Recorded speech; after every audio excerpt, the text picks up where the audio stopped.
बहुत बहुत धन्यवाद प्रशांत जी, माननीय महेंद्र मोहन जी, सम्मान्य संजय गुप्ता जी,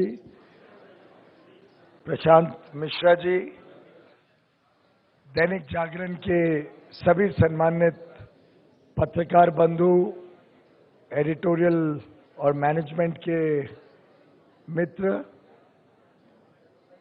हमारे बीच कई महानुभाव बैठे हुए हैं। मैं सबको नमन करता हूं और आज के कार्यक्रम में उपस्थित लखनऊ और अन्य अन्य इलाकों से आए हुए उत्तर प्रदेश के बुद्धिजीवी महानुभाव भाई और बहनों, वास्तव में ये फोरम जो दैनिक जागरण ने आज हम सबको उपलब्ध कराया है, ये मैं समझता हूं राजनीति से हट के कैसे प्रदेश के विकास की बात सोचना, प्रदेश के भविष्य की सोचना, क्या खामियां रहीं जिसमें आगे चल के सुधार की आवश्यकता है, और एक प्रकार से जो भावना प्रधानमंत्री मोदी जी ने देश के समक्ष रखी थी, मैं समझता हूं जब पहले ही दिन उनकी शपथ विधि हुई और उसके भी पहले जब उन्हें चुना गया भारतीय जनता पार्टी और एनडीए का नेता और प्रधानमंत्री के लिए उनको बनने के लिए उनको अनुरोध किया गया, उस दिन से लगातार आज लगभग 700 दिन पूरे हुए हैं। उस दिन से लगातार जो प्रधानमंत्री मोदी जी का मानना था वो बहुत ही स्पष्ट था कि इस देश को अगर आगे बढ़ना है तो इस देश के हर राज्य को आगे बढ़ना होगा। जब तक सबका साथ सबका विकास नहीं होगा, जब तक देश में 125 करोड़ हर एक नागरिक, हर एक व्यक्ति के विकास की चिंता ये देश नहीं करेगा, तब तक देश आगे नहीं बढ़ सकता है, तब तक समाज में सुधार नहीं हो सकता है, तब तक भारत का जो सही विश्व स्तरीय विश्व गुरु बनने का जो सपना है, वो सपना तब तक पूरा नहीं हो पाएगा जब तक हम इस देश में हर एक व्यक्ति का संपूर्ण विकास नहीं करें, जब तक इस देश में हर राज्य का सामान्य विकास नहीं हो।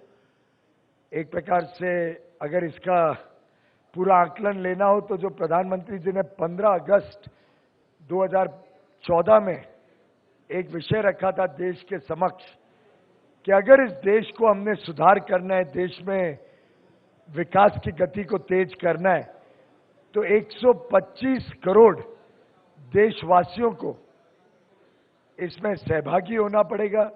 ये जन भागीदारी से ही देश निर्माण होता है, देश का भविष्य उज्जवल होता है।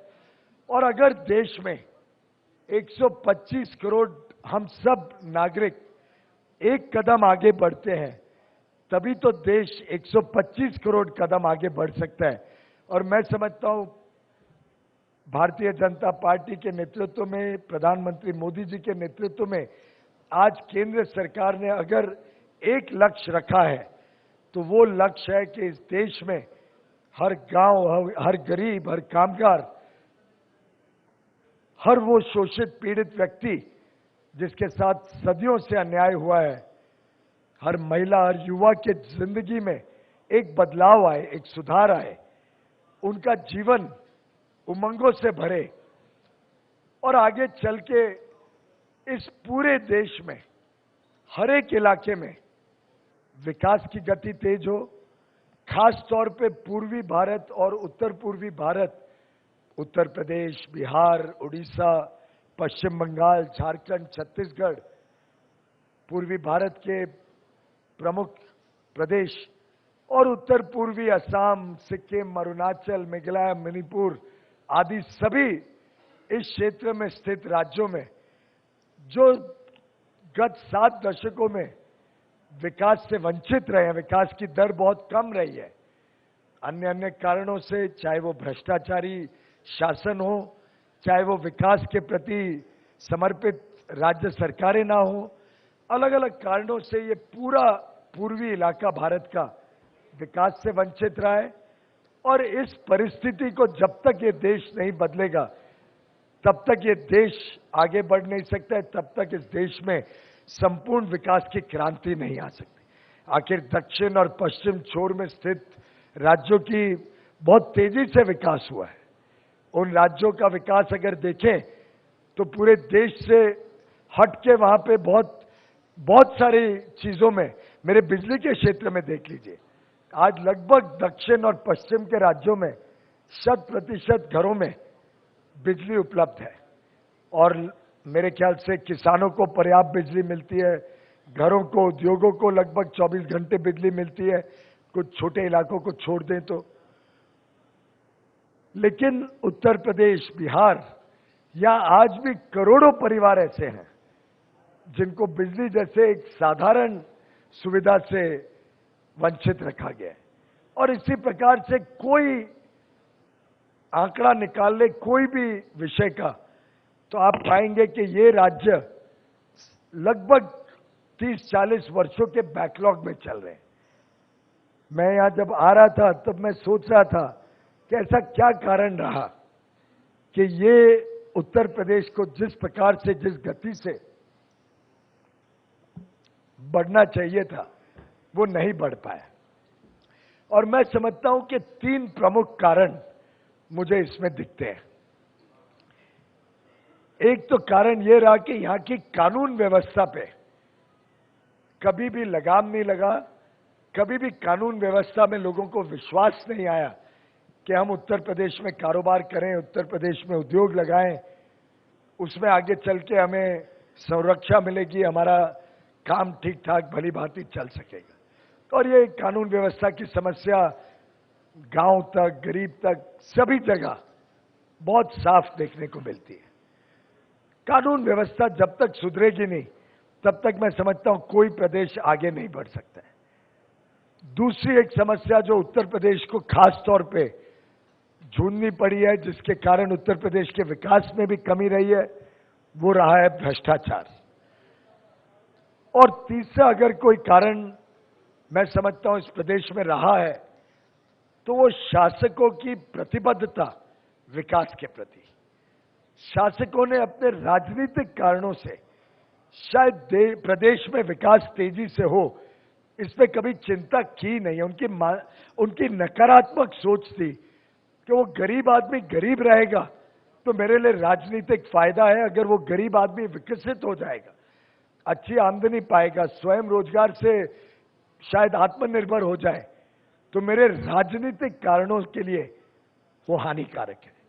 ये 3 प्रमुख कारण, कानून व्यवस्था, यहां पे बढ़ता हुआ भ्रष्टाचार और एक मानसिक नकारात्मक सोच, ये 3 कारणों से मैं समझता हूं उत्तर प्रदेश जब देश के सामने उसको देश के बनाम देखें तो हम पाते हैं कि उत्तर प्रदेश बहुत सारी चीजों में पीछे रह गया।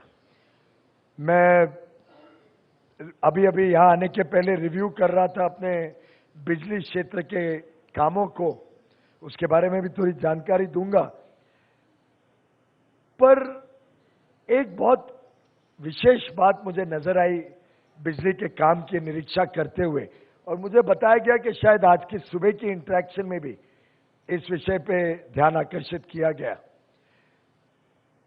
राज्य सरकारें देश भर में, कोई केंद्र सरकार सभी के हर एक काम के लिए 100% पैसा तो दे नहीं पाएगी। पैसे की, राजस्व की जितनी उपलब्ध अवेलेबिलिटी है उसके हिसाब से ही देश भर में बांटा जाता है। परंतु पैसा मिलने के बाद किस गति से उस पैसे का इस्तेमाल हो, किस गति से और किस गुणवत्ता से वो पैसा जनता की सेवा में लगे, उस पर निर्भर करता है आगे का पैसा कितना राज्य सरकार को मिलेगा। तो जब मेरे सामने रखा गया कि राज्य सरकार उत्तर प्रदेश की और पैसा मांग रही है, तो मैंने कुछ आंकड़े निकाले। आज की मैं रिव्यू मीटिंग के लिए आंकड़े निकाले थे। अभी मैंने मेरे लड़के को भेज के कहा वो मेरे कागज जरा ले आओ, क्योंकि मुझे बताया गया कि कुछ इस विषय में चर्चा हुई है सुबह। वैसे मैं राजनीतिक विषयों में पढ़ना नहीं चाहता था, मेरे मन में तो था कि किस प्रकार के प्रदेश की कल्पना की जाए, उस पर मैं ज्यादा फोकस करूं और मैं फिर उस पर और दोहराऊंगा, फिर उस पर आऊंगा। लेकिन चूंकि ऐसा सा कुछ ध्यान में आया, बातचीत हुई है, तो मैंने अभी अभी क्योंकि रिव्यू किया था, मैंने कहा आपके साथ वो आंकड़े शेयर कर सकता हूं। 2008-9 में आखिरी बार थोड़ा सा नए गांव को विद्युतीकरण करने का काम 695 नए गांव में विद्युतीकरण पहुंचाया गया था 2008-9 में। 9-10 में मात्र 56 नए गांव में विद्युतीकरण का काम हुआ। 56 न्यू विलेजेस वर इलेक्ट्रिफाइड, जो अनइलेक्ट्रिफाइड विलेजेस थी मात्र 56। 10-11 में मात्र 23। 11-12 में कोई गैस करना चाहेगा? 0। पूरे 11-12 वर्ष में एक भी नए गांव में विद्युतीकरण का काम नहीं पहुंचा, बिजली नहीं पहुंची। फिर आई नई सरकार। 12-13 में अंदाजा लगाइए, 3, सिर्फ 3 नए गांव में बिजली पहुंची। 13-14 में पुनः एक बार गैस करना चाहेंगे? अब तो गैस कर ही लोगे कुरैशी साहब। 0। अब ये परिस्थिति, जब मैं विद्युत मंत्री बना केंद्र में, ये मेरे सामने परिस्थिति आई थी। अब उत्तर प्रदेश, जहां पे 2011 के सेंसस के हिसाब से 198 लाख, 1,98,00,000 घरों तक बिजली नहीं पहुंची थी। 1,98,00,000 हाउस होल्ड्स, यानी लगभग देश के आधे घरों में बिजली नहीं पहुंची थी। केंद्र सरकार ने पैसे अलॉट किए।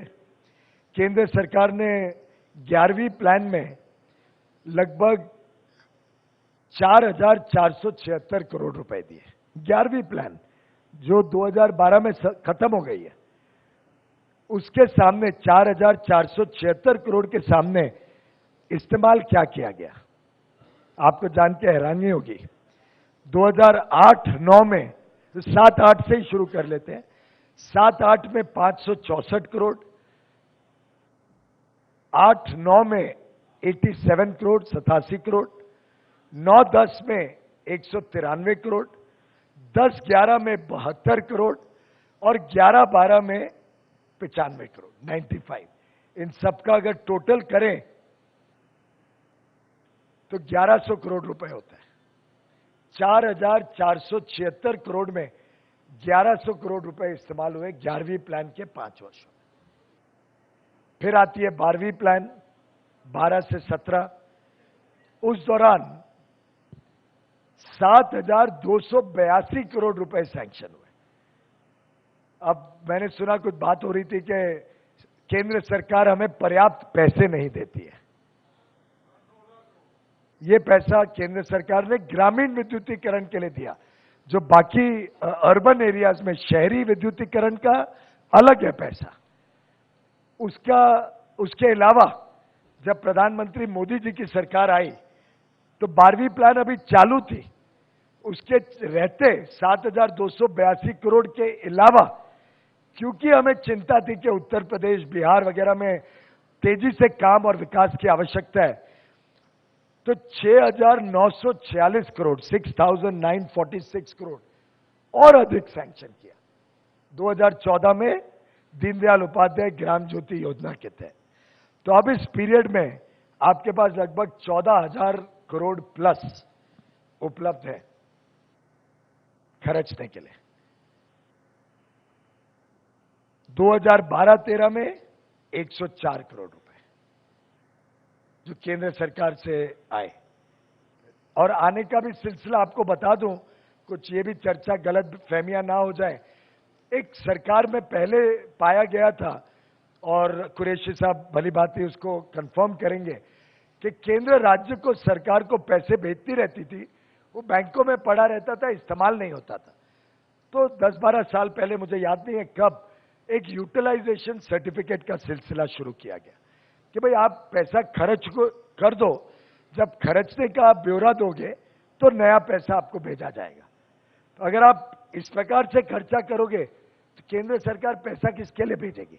तो 2012-13 में 104 करोड़, 13-14 में 1184 करोड़। इस स्थिति में मैं यहां पे मंत्री बन के आया और तब मुझे ध्यान में आया कि ये जब तक केंद्र सरकार से इस पे पूरी निगरानी नहीं रखी जाए, जब तक जोर हम नहीं डालें, जब तक हम मॉनिटरिंग नहीं करें, तो ये तो इसी प्रकार से चलता रहेगा। और क्यों? क्योंकि मन में वो इच्छा नहीं है कि विकास तेजी से हो। अगर सब विकसित हो जाएंगे, सब लोग, सबको बिजली मिल जाएगी, घर मिल जाएगी, अच्छी शिक्षा मिल जाएगी, तो क्या भरोसा हमें वोट मिलेगा कि नहीं। विकास करने से आदमी शिक्षित हो जाता है, समझने लग जाते हैं उसके लिए क्या अच्छा है क्या बुरा है। और मोदी जी का तो मानना है विकास करो तो वोट अधिक मिलते हैं, और उन्होंने गुजरात में करके सिद्ध करके दिखाया, शिवराज चौहान ने मध्य प्रदेश में सिद्ध करके दिखाया। लेकिन पता नहीं यहां पे कैसी मानसिकता चल रही है सदियों वर्षों से कि लोगों को विकास से वंचित रहने में ही शायद कुछ लाभ दिखता है, राजनीतिक लाभ। तो जब 14 में मैं मंत्री बना तब हमने एक एक चीज पे मॉनिटरिंग शुरू की, निगरानी शुरू की। और आपको जान के खुशी होगी कि जो शून्य थी 2013-14 में, जब तक हमने ग्रिप लिया और काम में लगे, तो 14-15 में तो मात्र 59 विलेजेस करवा पाए, लेकिन 15-16 में 1305 नए गांव को विद्युतीकरण पहुंचा पाए, क्योंकि हम रोज रिपोर्ट लेते थे। हमने केंद्र से युवा युवतियों को ग्रामीण विद्युतीकरण अभियंता के नाम से पूरे प्रदेश में भेजा काम की निगरानी करने को। और मैं समझता हूं थोड़ा एक अच्छा काम किया कि पारदर्शिता दे दी लोगों को, जनता को सुविधा दे दी कि क्या काम हो रहा है वो आप जानकारी अपने मोबाइल फोन पे ही ले सकते हैं। एक गर्व ऐप जनता के समक्ष रखा, जिस गर्व ऐप के में से आपको रियल टाइम पूरे समय जानकारी मिल सकती है कि हर प्रदेश में जो ग्रामीण विद्युतीकरण का काम है वो कितना तेजी से हो रहा है। अच्छा, मुझे यह भी बताया गया कि राज्य सरकार सूचना देती थी और केंद्र सरकार कहती थी कि हमने खुद ये काम किया और उसका क्रेडिट ले जाती थी, तो हमने सूचना देना बंद कर दिया। वास्तुस्थिति ऐसी नहीं है।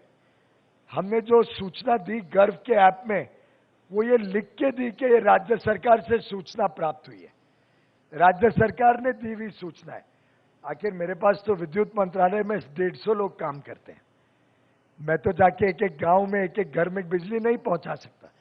हाँ, मैं पैसे की सहायता दे सकता हूं, मैं कल्पना बड़ी, सोच बड़ी कर सकता हूं, मैं टेक्नोलॉजी का लाभ कैसे राज्य सरकारें ले सकती है वो जानकारियां दे सकता हूं, और साथ में मैं निगरानी रख सकता हूं। निगरानी रखने का काम हमने जरूर जम के किया। और ये जब ग्रामीण विद्युतीकरण अभियंता जाते थे तब सच्चाई सामने आती थी कि कितना काम हो रहा है, कैसा काम हो रहा है, काम की गुणवत्ता कैसी है। और ये मात्र उत्तर प्रदेश नहीं, ये देश भर में हमने एक ही प्रमाण रखा, और उसका लाभ ये हुआ कि सभी ग्रामीण विद्युतीकरण अभियंता की रिपोर्ट वेबसाइट पे आने के बाद पत्रकार बंधु लिखने लग गए, सब खामियां निकालने लग गए, काम कैसा हो रहा है, नहीं हो रहा है। पहले शुरू में पत्रकारों को लगा अरे पीयूष गोयल को पकड़ने का अच्छा मौका है, आस्ते आस्ते ध्यान में आया इससे पीयूष गोयल तो पकड़ में आता नहीं है, क्योंकि पीयूष गोयल ने ये जानकारी वेबसाइट पे डाली है, ऐप पे डाली है, जिससे जनता चौकन्ने हो जाए। मैं समझता हूं जब तक आपकी भागीदारी नहीं होगी तब तक विकास, कभी संपूर्ण विकास हो ही नहीं पाएगा। तो अब वो जानकारियां जनता को मिलने के बाद राज्य सरकारें थोड़ी चौकन्ने हो गई हैं। अब वो बड़े केयरफुली आंकड़े देती है जब वास्तव में काम पूरा हो जाता है, गुणवत्ता देखती है कैसा हो रहा है, क्योंकि उनको पता है केंद्र सरकार निगरानी रख रही है। इस निगरानी का ये लाभ हुआ कि अब देश भर में तेजी से विद्युतीकरण भी बढ़ रहा है। आज का आंकड़ा अगर देखें तो गर्व में आप जाएंगे, आपको पता चलेगा 8,529 गांव देश भर में, नए गांव में बिजली पहुंच गई है। और भाइयों और बहनों, ये ऐसे गांव हैं, कोई पहाड़ के ऊपर, कोई घने जंगलों में। आखिर 70 वर्ष लग गए पहुंचने को, तो मुश्किल कहां होंगे, तभी तो इतना समय लगा ना। पर लेकिन अब सबको ध्यान में आ गया कि अगर हमने गुजरात की तरह या मध्य प्रदेश की तरह विकास नहीं किया, अगर हमने इस प्रदेश को जल्द से जल्द हर घर को बिजली नहीं दी, तो अब जनता माफ नहीं करने वाली है।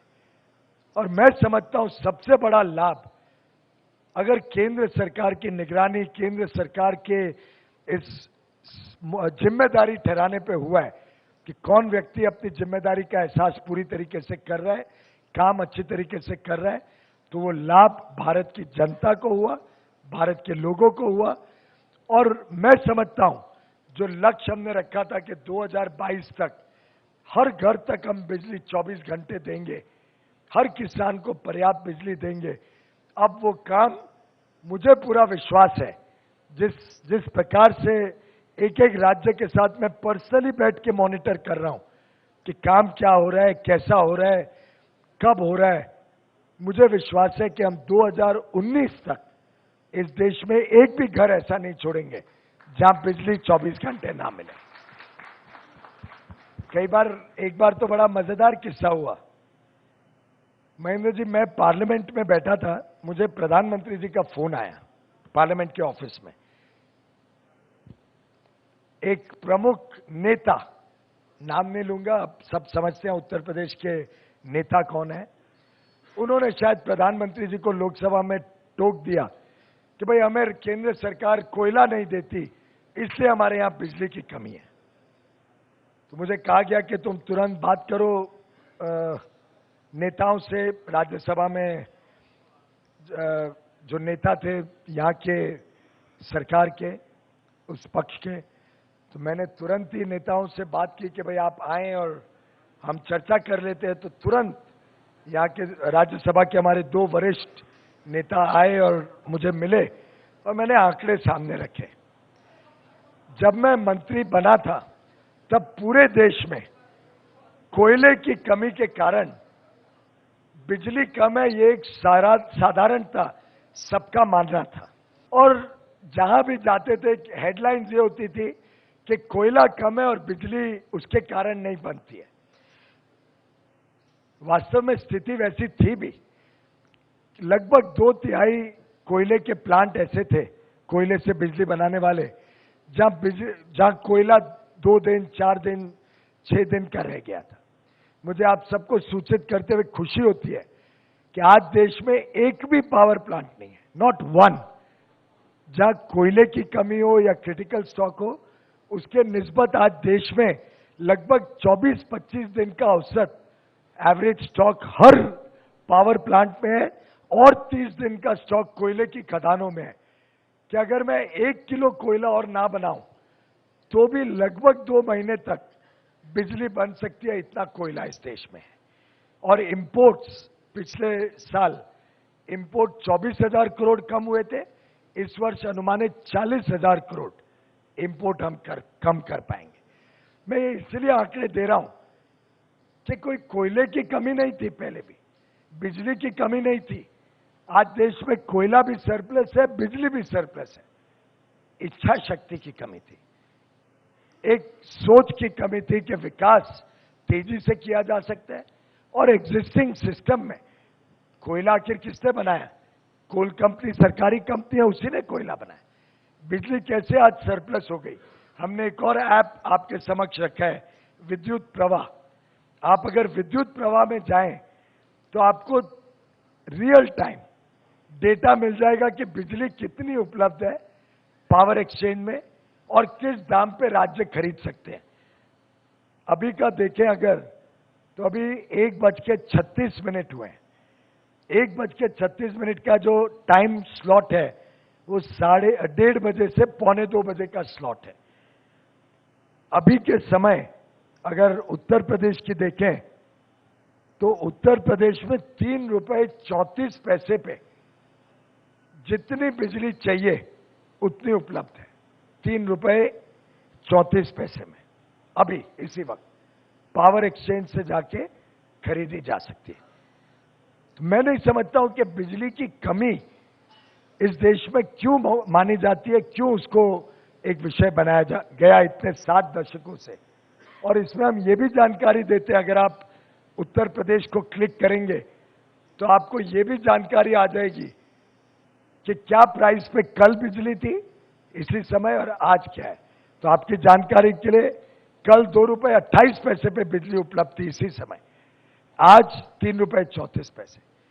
ये भी जानकारी मिल जाएगी कि शॉर्टेज कितनी है। अभी स्टेट बता रहा है कि कल उनकी शॉर्टेज 2170 मेगावाट थी। अगर शॉर्टेज थी तो खरीद लेते, 2 रुपए 28 पैसे में मिल रही थी, पर खरीदी कितनी वो भी इसमें मिल जाएगा, 0। कल बिजली मिल रही थी, 2 रुपए 28 पैसे में मिल रही थी, खरीदी क्यों, 0, 0। मैं इस जानकारी को राजनीतिक वाद विवाद नहीं बनाना चाहता हूं, मैं सिर्फ मानसिक सोच के पीछे जा रहा हूं।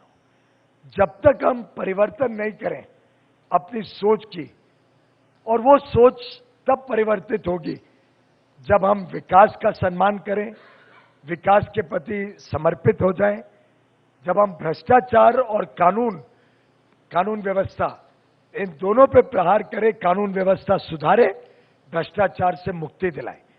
ये अगर हमारा एक आधारभूत मंत्र बन जाए, मूल मंत्र बन जाए सुशासन का, तभी मैं समझता हूं प्रदेश आगे बढ़ेगा। और जब ये प्रदेश, और देश का सबसे बड़ा प्रदेश है, लगभग 17-18% देश की जनता सिर्फ उत्तर प्रदेश में रहती है। हमारी प्राथमिकता है कि इस प्रदेश में तेजी से विकास हो, तेजी से इस प्रदेश का हर एक व्यक्ति महसूस करे उस सुधार को। और एक आंकड़ा जो इसमें बहुत दिलचस्पी का है, वो मैं सिर्फ आपसे मेरे बिजली क्षेत्र का इसलिए देना चाहूंगा कि बिजली एक अच्छा मापदंड है विकास की दर को, विकास को समझने के लिए। और अगर बिजली की खपत सुधरती है तो साधारणतः देश प्रगति कर रहा है, देश में विकास हो रहा है, ये माना जाता है। तो मैं एक आंकड़ा देख रहा था कि इस प्रदेश में पर कैपिटा, पर पर्सन कितनी बिजली की खपत होती है, और वो आंकड़ा मैंने देश भर का निकाला। अब बाकी प्रदेशों का मैं इससे नहीं गिनूंगा क्योंकि वो इतना बड़ा कॉन्ट्रास्ट है कि और ज्यादा आप लोग डिमोरलाइज हो जाएंगे। लेकिन उत्तर प्रदेश का आंकड़ा, अगर हम 2000 कहां से शुरू करना चाहेंगे वहां से कर सकता हूं, 2004-05 में देखें तो 2004-05 में per capita 308.8 unit per capita consumption थी। वो बढ़ के 2012 तक मात्र 2004-05 की मैंने 308 बताई, वो 2011-12 में बढ़ के मात्र 450 हुई है, ओनली 449। अब अगर उत्तर प्रदेश में हमें गति बढ़ानी है विकास की, 7 वर्ष में अगर मात्र 1.5 गुना बढ़ेगा बिजली की खपत, तो मैं नहीं समझता हूं इस प्रदेश में विकास हो सकते हैं। और उसी के सामने पंजाब में 1799, राजस्थान में 927, उत्तराखंड में 1232, चंडीगढ़ में 1217, छोड़ दें शहरी क्षेत्र है, दिल्ली भी शहरी क्षेत्र है, छोड़, पर आसपास के इलाके में गुजरात को भी मैं अगर गिनूं तो 1660। और ये सब जगह तेजी से विकास हो रहा है, इसलिए इतना लग रहा है, उद्योगों में लग रहा है, लोगों को 24 घंटे बिजली मिल रही है। आखिर हम अगर प्रदेश का विकास चाहते हैं तो जब तक हम हर घर तक बिजली ना पहुंचाए, और मैं आपको वादा करता हूं, और मुझे राज्य सरकार के थ्रू करना पड़ेगा, इसमें कोई दो राय नहीं हो सकती, लेकिन दिनों दिन हम इस पे निगरानी रखते हैं, जिम्मेदारी ठहराते हैं, उसके लिए पैसा करोड़ों हजारों करोड़ रुपए देते हैं। किस प्रकार से हम हर गांव तक, हर मजला टोली थानी तक हर घर तक बिजली दे पाएं, 2400 घंटे दे पाएं, कैसे बिजली के पूरे सुधार को, पूरे व्यवस्था को सुधार करके उसको सुगृत बनाए, जिससे बार बार नहीं जाए। आज मैं वैसे कल रात को महामहिम गवर्नर साहब के यहाँ रुका था, वहां भी 2 बार बिजली गई, छोटे समय के लिए गई।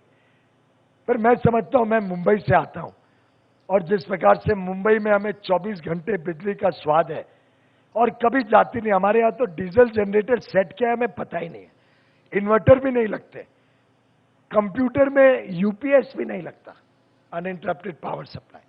तो मैं समझता हूं, मुझे ऊर्जा मंत्री का भार शायद मोदी जी ने इसीलिए दिया कि मैं भली भांति समझता हूं कि उसका लाभ क्या होता है, उससे कैसे प्रगति होती है।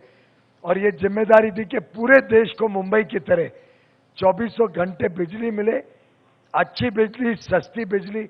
आपको जानकारी लेके खुशी होगी, एनटीपीसी का जो बिजली बेचते हैं, और राज्य सरकार को भी बड़े मात्रा में एनटीपीसी से बिजली मिलती है, उसमें सुधार करके और सस्ता कोयला दिला के, जिसमें मेरे कोयला मंत्रालय ने बहुत काम किया, लगभग 20% फ्यूल कॉस्ट, जो वेरिएबल कॉस्ट होती है, फिक्स कॉस्ट तो पहले की हुई भी है, उसमें तो मैं बदलाव ला नहीं सकता हूं, दिस ऑल संक कॉस्ट पहले हो चुका है।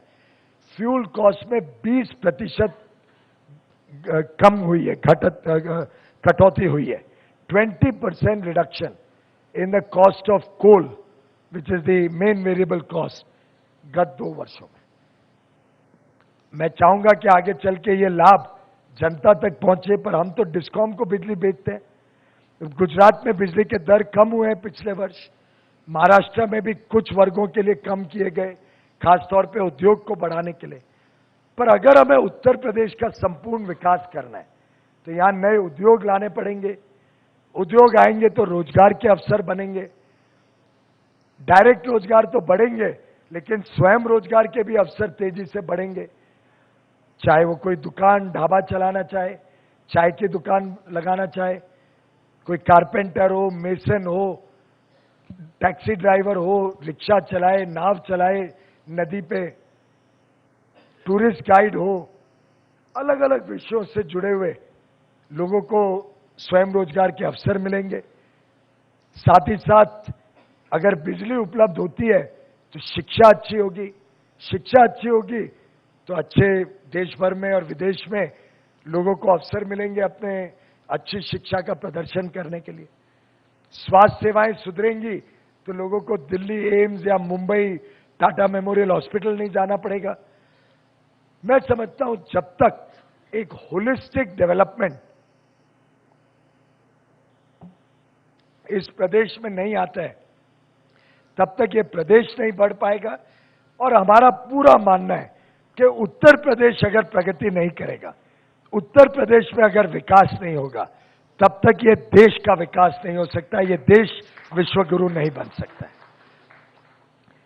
मुझे याद है, पहली या दूसरी बैठक में कैबिनेट की प्रधानमंत्री जी ने विशेष, इसलिए नहीं कि सिर्फ वो उत्तर प्रदेश के सांसद चुन के आए और आज वाराणसी से लोकसभा में है, लेकिन इसलिए क्योंकि उनके मन में ये विश्वास है कि जब तक पूरे देश में हर राज्य को हम ऊपर नहीं उठाते, और जिस प्रकार से दक्षिण और पश्चिमी राज्यों में विकास हुआ है, वैसा या उससे भी ज्यादा तेज बिहार और उत्तर प्रदेश और उड़ीसा, पश्चिम बंगाल, यहां पे जब तक वैसा विकास नहीं होगा, तब तक हम इस देश को जिस तेजी से, जिस गति से एक समृद्ध देश बनाना चाहते हैं, वो सपना अधूरा रहेगा।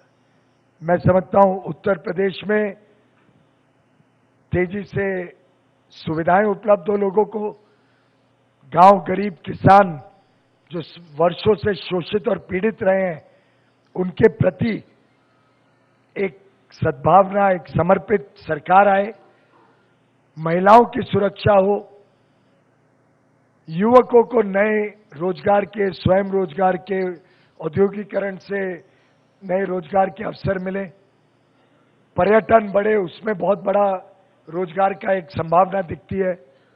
अभी अभी हम एक टेक्सटाइल पॉलिसी 15 जून को लाए हैं, जिससे 1 करोड़ लोगों को नए रोजगार के अवसर मिलेंगे। मैं समझता हूं जिस प्रकार से मेक इन इंडिया प्रोग्राम से देश को आत्मनिर्भर बनाना और देश में चीजें बने बजाय कि विदेश से आए, उस पर जो बल दिया गया है, डिजिटल इंडिया के माध्यम से जो लेटेस्ट टेक्नोलॉजी से जनता को लाभ मिले और लेटेस्ट टेक्नोलॉजी से जनता तक सुविधाएं पहुंचे, उस पर जो जोर दिया गया है, कौशल विकास हो। और हमारे लोग जो आज किसी काम में के लिए जाते हैं तो टेस्ट में फेल हो जाते हैं, उनको हम कौशल विकास से उनके इच्छा के हिसाब से तैयार करें, एक अच्छा नागरिक, एक स्वयं के पांव पे खड़े होने वाले नागरिक बनने के लिए कौशल विकास पे जोर दिया जा रहा है। अभी अभी हमने एविएशन पॉलिसी में सुधार करके ये कोशिश की है कि दुनिया भर से पर्यटक देश में आए, बड़ी मात्रा में यहाँ पे पर्यटक आने की संभावना है। एक मात्र बहुत सर्किट कोई अगर हम अच्छा बना दें तो लाखों करोड़ों की संख्या में लोग आ सकते हैं। बौद्ध धर्म के लोगों को बड़ी इच्छा है मऊ, वाराणसी, कुशीनगर, इस पूरे क्षेत्र में सारनाथ, इस पूरे क्षेत्र में आने के लिए। उसको प्रोत्साहन बल मिल सकता है नई एविएशन पॉलिसी द्वारा। छोटे छोटे इलाकों में जो एयरपोर्ट हैं जहां कमर्शियल फ्लाइट्स नहीं जाती हैं, हम चाहते हैं वहां पे कमर्शियल प्लेन जाएं, एविएशन इंडस्ट्री पहुंचे। मात्र 2,500 रुपए में 1 घंटे तक के रूट्स सब्सिडाइज करके केंद्र सरकार चाहती है कि इन ग्रामीण इलाकों में भी या छोटे शहरों का भी उद्धार हो। अलग अलग नीतियों से एक संपूर्ण विकास की कल्पना, व्यक्ति के हर पहलू पे, जीवन के हर पहलू पे विकास पहुंचे, विकास की दर बढ़े। केंद्र सरकार ने जिस प्रकार की एक कल्पना की है, उस कल्पना के साथ मैं उम्मीद करता हूं कि उत्तर प्रदेश भी उस कल्पना के साथ जुड़े, उस कल्पना को और ज्यादा प्रोत्साहित करे, जिससे राज्य में सुधार आए, राज्य में और विकास की दर बढ़े।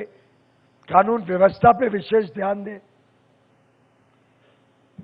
तो मैं समझता हूं उत्तर प्रदेश भी बहुत तेजी से बढ़ सकता है। सुशासन के कारण जो जनता की सेवा करने का अवसर मिल सकता है, वो मेरे ख्याल से उससे ज्यादा आनंद और उससे ज्यादा संतोष कोई राजनेता को नहीं होता। और मैं समझता हूं 2 साल के कार्यकाल में प्रधानमंत्री मोदी जी ने जो देश के समक्ष रखा है, जो काम हुआ है 2 वर्षों में, जिस प्रकार से भ्रष्टाचार मुक्त भारत इस देश को मिला है।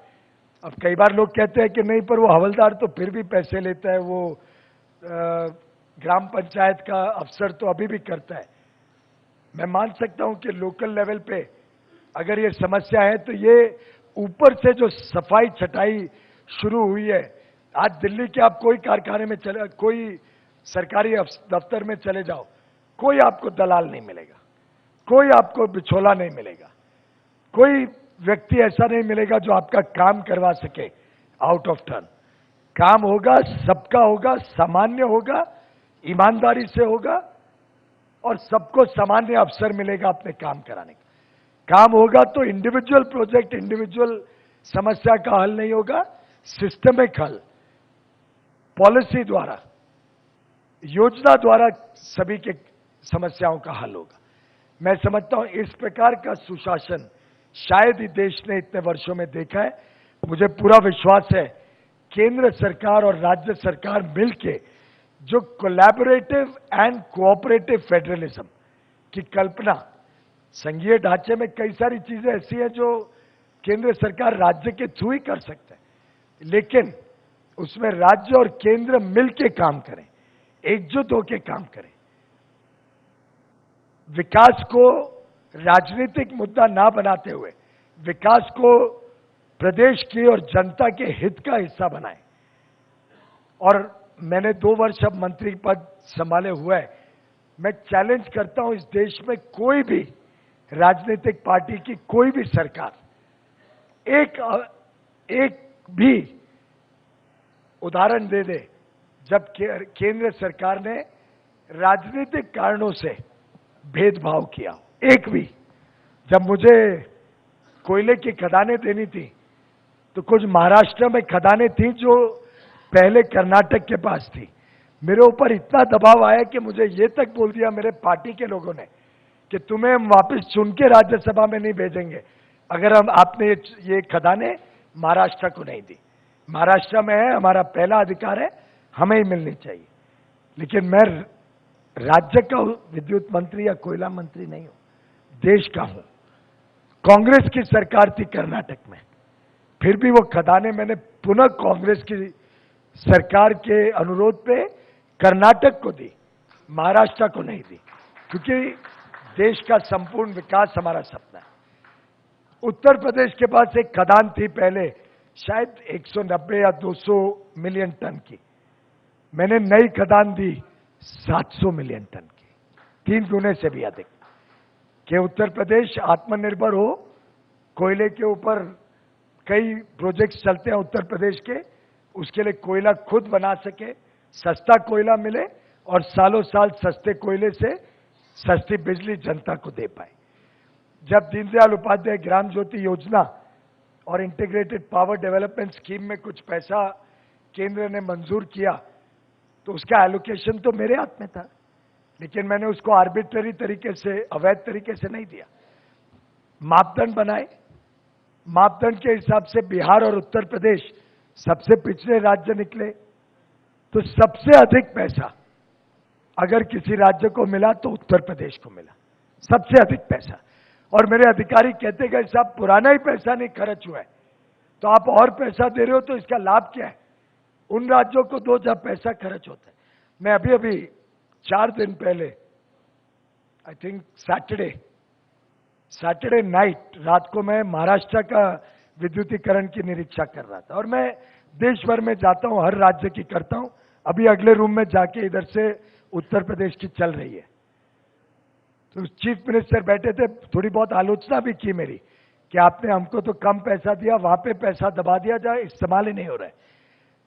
पर फिर भी हमने अधिक से अधिक पैसा फिर उत्तर प्रदेश को दिया, इस उम्मीद में कि यहां पे तेजी से विद्युतीकरण हो, हर घर तक बिजली पहुंचे।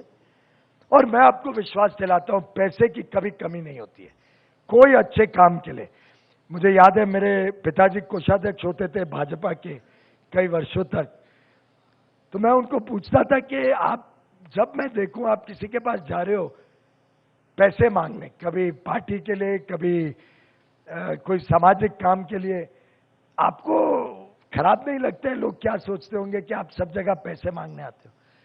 तो उन्होंने मुझे बहुत एक अच्छी बात कही थी, और प्रशांत जी, महेंद्र मोहन जी सबने काम किया है, दिल्ली में पापा को जानते हैं। उन्होंने मुझे कहा था कि इस देश में पैसे की कोई कमी नहीं है, पैसा मांगने में भी कोई हीन भावना नहीं है। आज देश के लोग अच्छे कामों के लिए पैसा देना चाहते हैं, वो सही आदमी और सही व्यक्ति ढूंढ रहे हैं कि इसके पास पैसा दिया तो पैसा का दुरुपयोग नहीं होगा, सदुपयोग होगा और अच्छे काम में इस्तेमाल होगा। तो इसमें कोई शर्म नहीं, अगर अच्छे काम के लिए मांगो, साफ दिल से, बिना भ्रष्टाचार के मांगो, तो इस देश में कोई अच्छे काम के लिए पैसे की कमी नहीं। और मैं मानता हूं कि विद्युतीकरण देश सेवा है, अच्छा काम है। इसी प्रकार से नई सड़कें अच्छी बने, लोगों के मकान अच्छे बने, लोगों के घर में शौचालय बने, ऐसे अन्य अन्य काम के लिए देश में कोई पैसे की कमी नहीं है। कमी है तो इच्छा शक्ति की है, कमी है तो अपने सोच की है, कमी है तो हमारी ईमानदारी की है। जो राज्य इन चीजों पे बल देगा, इन चीजों का विशेष ध्यान रखेगा, वो तेजी से आगे बढ़ेगा। और जब सभी राज्य आगे बढ़ेंगे तो इस कोलैबोरेटिव और कोऑपरेटिव स्पिरिट में, संघीय ढांचे में देश आगे बढ़ेगा। मैं इस उम्मीद से कि उत्तर प्रदेश और उत्तर प्रदेश की जनता इस तेजी से बढ़ते हुए भारत में जन भागीदारी से शामिल हो, उत्तर प्रदेश की जनता निगरानी रखे मेरे काम पे और हम सब राजनीतिक नेताओं के काम पे, जिससे काम भी अच्छा हो, काम भी ईमानदार हो और काम भी तेजी से हो। तो मुझे पूरा विश्वास है उत्तर प्रदेश भी बढ़ेगा और देश भी बढ़ेगा। बहुत बहुत धन्यवाद। धन्यवाद पीयूष जी। हमारी हाल में उपस्थित लोग कुछ सवाल पूछना चाहते हैं आपसे, आप जवाब देंगे तो अच्छा लगेगा। मुझे तो अच्छा लगता है। पीयूष गोयल जी, यहाँ पे जो लोग मौजूद हैं वो आपसे सवाल पूछना चाह रहे हैं। इस सवाल जवाब के सिलसिले को हम लोग शुरू करें उससे पहले एक मेरा भी सवाल है।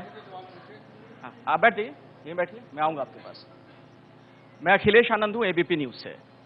आपने जो बातें कही उससे ये लगता है कि विकास पर पूरी तरीके से आपका जोर है। आने वाले दिनों में उत्तर प्रदेश में चुनाव भी हैं, लेकिन ऐसा क्यों होता है कि आप एक तरफ विकास की बात करते हैं, दूसरी तरफ कैराना में तथाकथित पलायन को जिस तरीके से कम्युनल एंगल देने का प्रयास किया गया आप ही के पार्टी के कुछ नेताओं की तरफ से, ये दोनों चीजें एक साथ कैसे हो सकती हैं? एक तरफ विभाजनकारी राजनीति, एक तरफ विकास।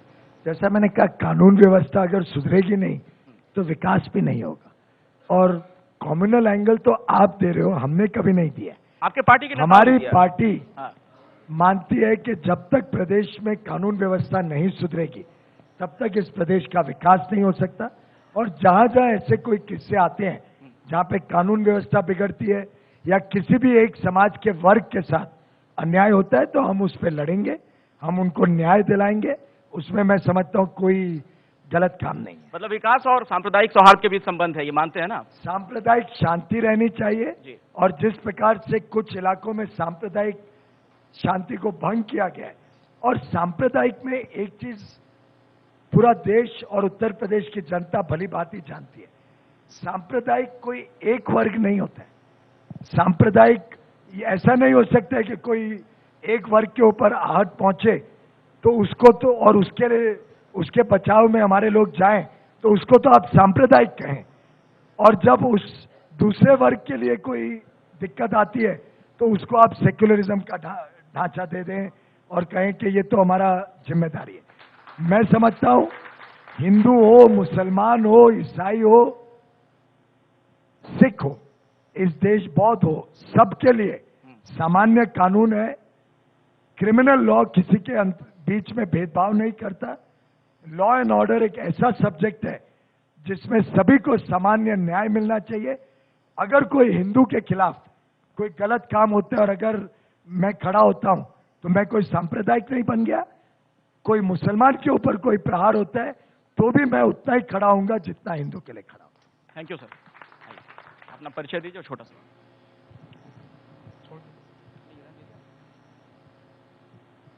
जागरण की इस पहल को धन्यवाद और आदरणीय पीयूष गोयल जी को साधुवाद कि उन्होंने 2019 तक हिंदुस्तान के हर घर तक बिजली पहुंचाने की बात कही है। हम लोग स्वागत करते हैं पूरे उत्तर प्रदेश की जनता। मैं संदीप बंसल हूं, अखिल भारतीय उद्योग व्यापार मंडल का राष्ट्रीय अध्यक्ष हूं, उत्तर प्रदेश सरकार से भी जुड़ा हूं, वाइस चेयरमैन हूं यूपीएसआईसी का। माननीय केंद्रीय मंत्री से मेरा अनुरोध है, हम लोग आज बढ़ेगा प्रदेश तो बनेगा देश, इस विषय पर चर्चा कर रहे हैं। आपने बहुत अच्छा अपना संबोधन किया, आपने जो आंकड़े प्रस्तुत किए निश्चित रूप से केंद्र सरकार की तरफ से सही किए होंगे। मेरा अनुरोध है कि अभी एनएसजी की सदस्यता को लेकर चाइना और उनके साथ के 10 देशों ने हमारी सदस्यता नहीं बढ़ने दी। आप केंद्रीय मंत्री हैं, सुझाव मान लें, एक सलाह मान लें। पूरे देश में उद्योगों को बढ़ाने के लिए और खास तौर पर उत्तर प्रदेश में छोटे, मंझोले और बड़े उद्योगों को बढ़ाने के लिए क्या हमको तत्काल चाइनीज उत्पादों पर प्रतिबंध नहीं लगा देना चाहिए केंद्र सरकार की तरफ से, कि पूरे चाइनीज उत्पादों का हम देश में बहिष्कार करेंगे, उसका उपयोग नहीं करेंगे। हमारे उत्तर प्रदेश का उद्योग बढ़ेगा तो देश बढ़ेगा, देश का उद्योग बढ़ेगा तो देश बढ़ेगा। दूसरा, एक माननीय मंत्री जी, मैं तीनों प्रश्न एक साथ कर लूं, छोटे छोटे हैं। दूसरा एक बड़ा महत्वपूर्ण विषय जिसको लेकर देश की संसद, राज्यसभा, लोकसभा, पूरा देश देख रहा है, GST, goods and service tax. इस गुड्स एंड सर्विस टैक्स को लेकर सबसे ज्यादा प्रभावित होगा देश का उद्योगपति और व्यापारी, जिसको इसको इंप्लीमेंट करना है। लेकिन मैं आपको बताना चाहता हूं, देश का सबसे बड़ा व्यापारिक संगठन चलाने के बावजूद, उसका राष्ट्रीय अध्यक्ष होने के बावजूद, माननीय प्रधानमंत्री जी और तमाम केंद्रीय मंत्रियों को पत्र लिखने के बावजूद आज तक एक बार भी जीएसटी पर कोई समन्वयक बैठक हम लोगों के साथ नहीं हुई। तीसरा बिंदु, अभी हम लोग बड़ा खुश थे 2 साल पहले जब चुनाव से पहले विषय था कांग्रेस के खिलाफ एफडीआई इन रिटेल पर भारतीय जनता पार्टी का रुख बड़ा स्पष्ट था, विरोध में था कि हम किसी कीमत पर देश में एफडीआई इन रिटेल को नहीं लाने देंगे। लेकिन आज भारतीय जनता पार्टी की पूर्ण बहुमत की सरकार है और मामला बिल्कुल उल्टा है। ये कथनी और करनी का फर्क देख करके बड़ा हैरानी मुझे हो रही है। तो मैं ये सवाल हो गया आपका। हाँ। का जवाब दे देता हूँ। नहीं, कोई दिक्कत नहीं है, बहुत अच्छी बात है, बहुत अच्छे सवाल पूछे भाई साहब ने। जहां तक चाइना के बॉयकॉट का सवाल है, ये कूटनीति सदियों से चलती है और ये अंतर्राष्ट्रीय स्तर पे बात, वाद विवाद, चर्चा, ये कंटिन्यूअस प्रोसेस है। अमेरिका के साथ भी इतने वर्षों तक दिक्कत थी, तो अमेरिका का बहिष्कार करके तो आप किधर नहीं रहोगे। मेरे ख्याल से बहिष्कार से देश का विकास नहीं हो सकता है। आज कई चीजें ऐसी हैं जहां पे इंटर रिलेशनशिप होती है, हम उनका बहिष्कार करें, वो हमारा करें। कई चीजें भारत से चाइना जाती है, वो सब उद्योगों की आपको चिंता नहीं है क्या? आप तो उद्योग के पूरे संगठन को चलाते हैं। जो लोग चाइना एक्सपोर्ट करते हैं उनका भी तो मुझे लगता है आपको उतनी चिंता होनी चाहिए जो बाकी लोगों के लिए। तो मैं समझता हूं बहिष्कार कोई सोल्यूशन नहीं है, इसमें बातचीत का मार्ग होता है, इसमें आगे चल के कोई रास्ते बंद नहीं होते हैं, रास्ते खुलते हैं और अधिक रास्ते खुलते जाते हैं। एक आज पूरे विश्व में अगर एक बात पूरा विश्व ने एक्नॉलेज किया है तो वो है प्रधानमंत्री की अंतर्राष्ट्रीय छवि। मैं खुद स्वयं, और ये इसलिए शेयर कर रहा हूं क्योंकि इन्होंने विषय उठाया, अंतर्राष्ट्रीय विषय के ऊपर आए। पेरिस में प्रधानमंत्री जी के साथ कुल 24 घंटे हम थे। जो रिस्पांस विश्व के हर नेता ने, जिस प्रकार से होड़ लगी प्रधानमंत्री के साथ 2 मिनट 4 मिनट की बैठक के लिए, जिस प्रकार से विश्व के बड़े से बड़े नेता प्रधानमंत्री के साथ चर्चा करना चाहता था, और जिस प्रकार से प्रेसिडेंट ओबामा तक ने ये एक्नॉलेज किया कि आज प्रधानमंत्री मोदी जी की लीडरशिप के कारण इतना बड़ा अंतर्राष्ट्रीय समझौता हुआ जिससे दुनिया बचेगी। It is the fight to save the world, जिस पे पेरिस में एक प्रकार से सहमति, आम सहमति बन के ठोस कदम पूरा विश्व लेने जा रहे हैं। तो मैं समझता हूं आज हर भारतीय को गर्व है कि प्रधानमंत्री की छवि के कारण भारत की छवि बनी है। वो कोई एक व्यक्ति की छवि नहीं है, वो 125 करोड़ जनता की छवि बनी है। तो boycott is not the solution. बातचीत से और ज्यादा अपनी बात लोग समझे और हमारे साथ जुड़े। आखिर जो मिसाइल टेक्नोलॉजी रेजिम है उसमें हम सफल हुए मेंबर बनने में। एनएसजी में तो इतने वर्षों तक नहीं बन पाए, 30-40 वर्ष से प्रयास चल रहे हैं। अब प्रयास में ये गति आई कि विकसित सब देश जुड़ गए हमारे साथ। जो एक दो, अभी बाकी वो 10 से ही रहे हैं, 1-2 देशों की सवाल है, मुझे पूरा विश्वास है वो भी लाइन पे आ जाएंगे। जहां तक जीएसटी का सवाल है, मैं समझता हूं जीएसटी पे जितनी चर्चा देश भर में हुई है और कोई विषय, आर्थिक विषय पे इतनी चर्चा नहीं हुई है। मुझे आपके संगठन का मालूम नहीं, पर जहां तक मुझे जानकारी है देश भर में अन्य कई संगठनों से चर्चा हुई है। लगभग अहम सहमति बन गई है पूरे देश में। सभी व्यापार संगठन जहां हम जाते हैं हमें पूछते हैं कब लागू होगा। अगर अभी कांग्रेस शायद एकमात्र पार्टी रह गई, कम्युनिस्ट भी अब आधे अधूरे हो गए। केरल ने भी समर्थन दे दिया जीएसटी का, उत्तर प्रदेश का समर्थन है। दोनों जो रीजनल पार्टीज हैं यहाँ पे, देश में आम सहमति बन गई है। व्यापारी समाज इंस्पेक्टर राज से मुक्ति चाहता है। व्यापारी समाज चाहता है कि सरल टैक्सेशन का सिस्टम हो, एक बार टैक्स भरने से बार बार लोग तंग ना करें, एक ही इंस्पेक्टर आए हमारे ऊपर। और जीएसटी पे इस आम सहमति के हिसाब से ही भारतीय जनता पार्टी चल रही है। अगर आपको और भी कुछ मुद्दा है तो जरूर हमें लिखिए, उस पर भी हम चर्चा करने के लिए अलग विशेष आपकी संगठन से तैयार है। जहां तक एफडीआई इन रिटेल की बात है, हमारी सरकार ने जो किया है वही हमने किया जो हमने पहले कहा था। आज भी मल्टी ब्रांड रिटेल में, जिसका हमने विरोध किया था, एफडीआई परमिटेड नहीं है। सिंगल ब्रांड रिटेल में एफडीआई पहले ही परमिट हो गई थी, हमारी सरकार आने के पहले। हमने जो अभी परिवर्तन किया है वो सिर्फ प्रोसीजरल इंप्रूवमेंट है। तो आप जरा जानकारियां ले लें, कोई परिवर्तन इस नए उसमें आंकड़ों का या एफडीआई ओपनिंग अप का नहीं हुआ है। हर एक परिवर्तन जो हुआ है वो प्रोसीजर में हुआ है। मैं समझता हूं यहां पूरा मुझे इस सदन का 100% समर्थन मिलेगा अगर मैं ईज ऑफ डूइंग बिजनेस चाहूं, अगर मैं चाहूं कि निवेश आए जिससे औद्योगिकरण बढ़े, अगर मैं चाहूं कि डिफेंस बाहर से इंपोर्ट होने के बदले defence equipment make in India के तहत भारत में बने, तो मुझे पूरा विश्वास है इस देश का एक एक व्यक्ति उसका समर्थन करेगा। और हमने सिर्फ प्रोसीजरल ईज ऑफ बिजनेस किया है और कुछ नहीं। तो समय की कमी, इसलिए आखिरी एक सवाल बस, बाकी जवाब बहुत विस्तार में दे